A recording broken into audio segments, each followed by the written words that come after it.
В Кыргызстане назревает политический скандал. Первый вице-премьер правительства Кыргызстана Омурбек Бабанов не имеет права занимать столь высокий пост. С этим заявлением выступил глава оппозиционной парламентской фракции Атамикен. Омурбек Текибаев открыто обвинил Бабанова в коррупции. По словам лидера Атамикена, заместитель главы правительства с помощью своего племянника, который является главой топливозаправочного комплекса «Манас», зарабатывает миллионы долларов. Комплекс занимается поставками горючего в американский центр транзитных перевозок.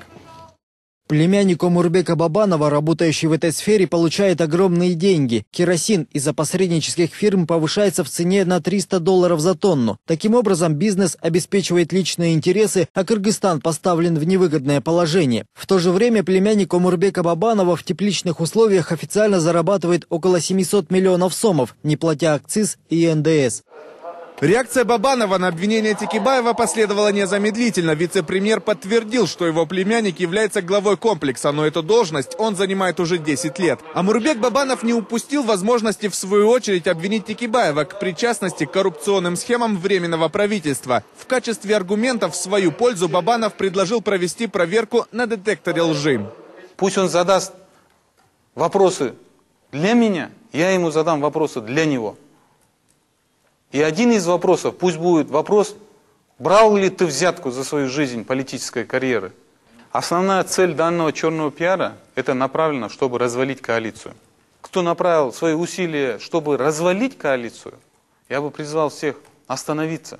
Слухи о возможном развале коалиции пришлось комментировать и спикеру парламента. Ахмадбек Кильдибеков призвал стороны забыть о личных амбициях и объединить усилия для плодотворной работы правительства и законодательного собрания. О том, что конфликт может привести к расколу, говорить преждевременно, заявил спикер парламента.